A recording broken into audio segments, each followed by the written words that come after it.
வணக்கம் ஜோதிட நண்பர்களே. பொதுவாக ஜோதிடத்தில் ஒரு கிரகம் உச்சம் பெற்றிருக்கு அப்படிங்கிற பட்சத்தில் அது ரொம்ப விசேஷமானதாக கருதப்படும். காரணம், ஒரு உச்சம் பெற்ற கிரகம் எந்த இடத்துல எப்படி இருந்தாலும் சரி அதனுடைய முழு பலத்தோடு அது செயல்பட ஆரம்பிக்கும்.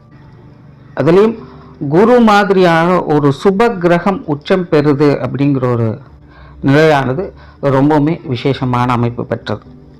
2025 அக்டோபர் மாதம் 20ஆம் தேதியிலிருந்து டிசம்பர் மாதம் 10ஆம் தேதி வரைக்கும் ஒரு ஷார்ட் டைம் பீரியடில் குருவானது அதிசார கதியில் இந்த உச்ச நிலையை அடையுது.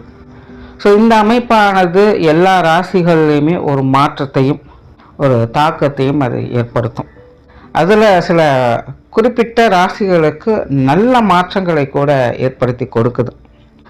அதில் குறிப்பிட்ட சில ராசிகள், உங்களுடைய ராசிகளுக்கு என்ன மாதிரியான மாற்றங்கள் இருக்கும் அப்படிங்கிறத பற்றி தான் இந்த பதிவில் நம்ம பார்க்க போகிறோம். இந்த குருவினுடைய அமைப்பானது அடுத்து வரக்கூடிய குரு பெயர்ச்சி எப்படியெல்லாம் இருக்கும் அப்படிங்கிறதுக்கான ஒரு முன்னோட்டமாக ஒரு குறுகிய காலகட்டங்களில் இது செயல்பட்டு வரும். நீங்கள் சொல்லக்கூடிய விஷயங்கள் எல்லாமே பார்த்தீங்கன்னா ராசி ரீதியாகவும் பொருந்தும், லக்ன ரீதியாகவும் பொருந்தும்.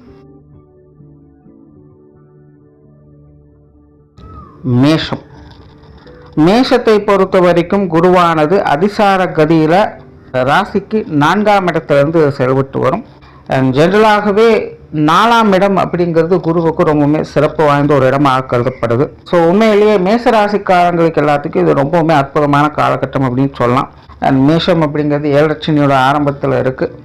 இந்த மாதிரியான நேரங்களில் குருனுடைய பலம் ராசிக்கு அதிகரிக்கும் பொழுது இது ஒரு சாதகமான அமைப்புகளை தான் ஏற்படுத்தும். இப்போ இந்த காலகட்டங்களில் மேசராசிக்காரங்களுக்கு சுப விசேஷங்கள், காரியங்கள் அதிகரிக்கும். அவங்களுடைய வயது நிலைக்கு ஏற்ப ஒரு நல்ல விசேஷமான காரியங்களை எதிர்பார்க்கலாம்.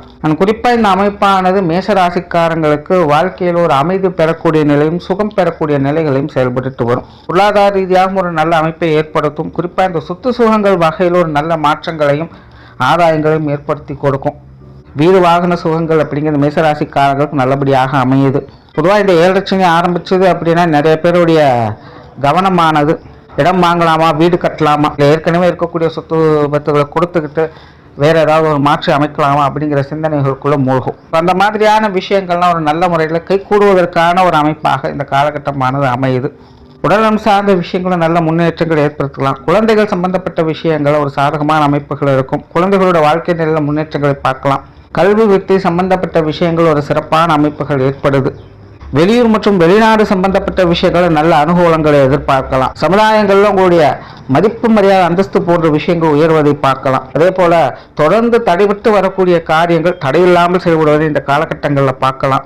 பெற்றோர்கள் வழி உறவுகள் மூலமாக ஒரு நல்ல அமைப்புகளை எதிர்பார்க்கலாம். குடும்பத்துக்குள்ள ஒரு நிம்மதி தரக்கூடிய விஷயங்களை எதிர்பார்க்கலாம். இப்படி மேசராசிக்காரங்களுக்கு அவங்கவுங்க வயது நிலையற்கேற்ப பலவிதமான நன்மைகள் அப்படிங்கிற இந்த காலகட்டங்கள் உண்டு. 7 சனி மட்டும் இல்லை அப்படின்னா இது முழுமையான அற்புதங்களை வழங்கும் காலகட்டம் அப்படின்னே சொல்லிடலாம்.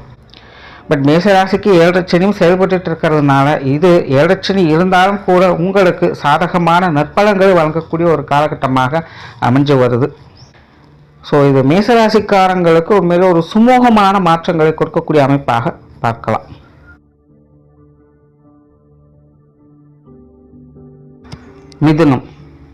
மிதுனத்தை பொறுத்த வரைக்கும் ராசிக்கு 2ஆம் இடத்திலிருந்து குருனுடைய அமைப்பானது செயல்பட்டு வருது. பொதுவாக 2ஆம் இடத்துல குருனுடைய அமைப்பு சிறப்பு வாய்ந்ததாகவே இருக்கும். அதில் உச்சம் பெற்ற நிலையில் செயல்படும் போது இன்னும் கூடுதல் சிறப்புகளையே கொடுக்குது. அதனால் மிதுன ராசியை பொறுத்தவரையும் இது ஒரு அற்புதமான காலகட்டம்னே சொல்லலாம். போட்டி பொறாமைகள் முழுமையாக விலகும். தொழில் வேலை உத்தியோக ரீதியாக இருந்து வந்த சிரமங்கள் குறையும். நிறைய பேருக்கு புதிய வேலை வாய்ப்புகள், தொழில் வாய்ப்புகள் அமையும்.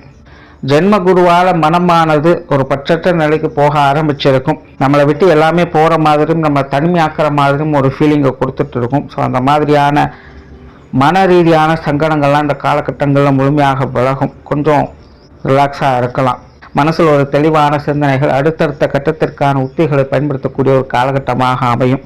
காரியங்களில் ஒரு நல்ல செயல்திறனை பயன்படுத்த முடியும். எல்லாமே மந்தமாகவே தடை தாமதமாகவே போயிட்டுருக்கேன்னு மனசுக்கு ஒரு விதமான பயம் பதற்றத்தை ஏற்படுத்திக்கிட்டு இருக்கும். அந்த மாதிரியான சங்கடங்கள்லாம் இனி பெருசாக உங்களுக்கு இருக்காது. மீனராசியை பொறுத்த வரைக்கும் ஜானியர்னா மனசு இருக்குதுங்கிற நிலைமை தான். இருந்தாலும் எப்படி எல்லா விஷயமும் சமாளித்து கொண்டு தான் இருக்காங்க. ராசி நிலைகள் இந்த கிரக அமைப்புகள் கொஞ்சம் ஏற்ற இருக்கும்போதோ தொடர்ந்து அவங்களுக்கு செயல்பட்டு வருது. எல்லாமே சமாளிக்கக்கூடிய நிலைகளை தான் செயல்பட்டு வருது. இல்லாமல் பெருசாக நல்லதுன்னு சொல்றதுக்கு எதுவும் இல்லை. ஆனால் இந்த குருனுடைய மாற்றமானது உங்களுக்கு நல்லா இருக்கு அப்படின்னு சொல்லலாம். அடுத்த குரு பயிற்சி என்பது மிதுன ராசிக்கு ரொம்பவுமே ஒரு சாதகமான அமைப்பை கொடுக்குது. அதனுடைய ஒரு முன்னோட்டமாக இந்த காலகட்டங்களில் நீங்கள் எடுத்துக்கலாம். ஒரு குறுகிய காலகட்டங்கள்லேயே அடுத்தடுத்து உங்களுடைய வாழ்க்கை நிலை எப்படி மாறப்போகுது அப்படிங்கிறது இந்த காலகட்டங்களை நீங்கள் புரிஞ்சுக்க முடியும். இப்போ குடும்ப வாழ்க்கையில் ஒரு நல்ல மாற்றங்களையும் ஏற்றங்களையும் இந்த காலகட்டங்களை பார்க்க முடியும். குடும்ப உறவுகளுக்குள்ளேயும் ஒரு ரசனையான நிலைகளை எதிர்பார்க்கலாம். உங்களுக்கான மதிப்பு மரியாதை அங்கீகாரம் போன்ற விஷயங்கள் காலகட்டங்கள் கூடி வருவதை எதிர்பார்க்க முடியும். குடும்பத்துக்குள்ள சுப விசேஷங்கள் காரியங்கள் உண்டாகும். குறிப்பாக திருமண அமைப்புகள் புத்திரபாக்கிய அமைப்புகள்லாம் நல்லபடியாகவே இருக்கு.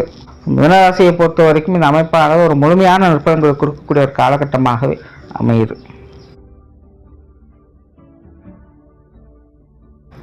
கன்னி ராசிக்கு 11ஆம் இடத்துல குருனுடைய சஞ்சாரம் கன்னி ராசிக்கு செயல்பட்டு வருது. பொதுவாக லாபஸ்தானத்தில் எந்த ஒரு கிரகம் இருந்தாலும் அது ஒரு சாதகமான அமைப்புகளை தான் செயல்பட்டு வரும். அதிலும் ஒரு கிரகம் உச்சம் பெற்று செயல்படுவது அப்படிங்கிறது இன்னும் கூடுதல் சிறப்பு. அதிலும் சுப கிரகம் உச்சம் பெற்ற நிலைகளில் லாபஸ்தானத்திலிருந்து செயல்படுறது அப்படிங்கிறதும் ரொம்பவுமே ஒரு அருமையான அமைப்பு அப்படின்னே சொல்லலாம். அதனால் கன்னிராசியை பொறுத்த வரைக்கும் பலவிதமான நன்மைகள் இந்த காலகட்டங்களில் எதிர்பார்க்க முடியும். சொத்து சுகங்கள் வகையில் சாதகமான அமைப்புகள் இருக்கும். சேமிப்புகள் உயரும். பொருளாதார ரீதியான சிக்கல்கள் தீரும். குடும்பத்துக்குள்ள சுப விசேஷங்கள் காரியங்கள் இந்த காலகட்டங்கள் சுமூகமாக இருக்கும். திருமண அமைப்புகள் புத்திரபாக்கிய அமைப்புகள் ரொம்பவுமே சிறப்பாக இருக்கு. குழந்தைகளுக்கான சுப விசேஷங்கள் காரியங்கள் இந்த காலகட்டங்களில் சிறப்பாக இருக்கும். குடும்ப தேவைகள் பூர்த்தியாகும். குடும்ப உறவுகளுக்குள்ள நன்மதிப்புகள் உருவாகும். உடல் நலத்தில் முன்னேற்றங்கள் ஏற்படும். தொழில் வேலை உத்தியோக நுட்பமாக முன்னேற்றங்களை பார்க்கலாம். பட்ட கஷ்டங்கள் எதுவுமே வீண் போகலை அப்படிங்கிற ஒரு நிலைகளை இந்த காலகட்டங்களை முழுமையாக உங்களால் பார்க்க முடியும். அவங்கவங்க நிலைகளுக்கு ஏற்ப அடுத்த கட்ட முன்னேற்றங்களை இந்த காலகட்டங்களை நிச்சயமாக கண்கூடாக பார்த்து வருவீங்க. மனசுக்குள்ள ஒரு இனம் புரியாத மகிழ்ச்சி சந்தோஷம் எப்போவுமே இருந்துகிட்டு இருக்கும். மாணவர்களுக்கு கல்வி வித்தைகளில் பலவிதமான சாதகமான அமைப்புகள் உண்டு. வெளிநாடு சம்பந்தப்பட்ட விஷயங்கள் ரொம்பவுமே சாதகமான வகையில் இருக்கு. உங்களுக்கான மதிப்பு மரியாதை அங்கீகாரங்கள் போன்ற விஷயங்கள் இந்த காலகட்டங்கள் உயர்வதை பார்க்கலாம். வெளி இடங்களிலிருந்து வந்த அலைச்சல்கள் தடை தாமதங்கள் போன்ற விஷயங்கள் இந்த காலகட்டங்கள் விலக ஆரம்பிக்கும். மற்றவர்களிடையே இருந்து வந்த போட்டிகள் வெறுப்பு விரோதம் போன்ற விஷயங்கள்லாம் இந்த காலகட்டங்களில் உங்களுக்கு பெருசாக எந்த ஒரு சங்கடத்தையும் ஏற்படுத்தாது. சங்கடம் கொடுக்கணும்னு நினைக்கிறவங்க கூட இப்போது கொஞ்சம் ரெஸ்ட் எடுக்கலாம், கொஞ்சம் ஒதுங்கி போகத்தான் செய்வாங்க. ஸோ கன்னிராசியை பொறுத்த வரைக்கும் இது பல விதங்களில் ஒரு சாதகமான நிலைகளை கொடுக்குது. ஆன்மீக விஷயங்கள் ரொம்பவுமே சாதகமாக இருக்குது. கன்னிராசியை பொறுத்த வரைக்கும் இது முழுக்க ஆன்மீக பலம் பெறக்கூடிய ஒரு காலகட்டம் அப்படின்னு சொல்லலாம். அதாவது எந்த காலத்தில் நம்ம என்ன புண்ணியம் செஞ்சோமோ நமக்கு இப்படி ஒரு நிலைகள் கிடைச்சிருக்கு அப்படின்னு சொல்லப்பட்டேன். அந்த மாதிரியான நற்பண்புகளை பார்க்கக்கூடிய ஒரு காலகட்டமாக கன்னிராசிக்காரங்களுக்கு அமையுது. முழுக்க இந்த குருனுடைய அமைப்பு உங்களுக்கு எல்லா வகையிலுமே ஒரு சாதகமான நிலைகள் தான் செயல்பட்டு வரும். ஸோ கன்னிராசிக்கு இது ஒரு சிறப்பான அமைப்பாக அமைஞ்சிருக்கு. நன்றி, வணக்கம், வாழ்க வளமுடன்.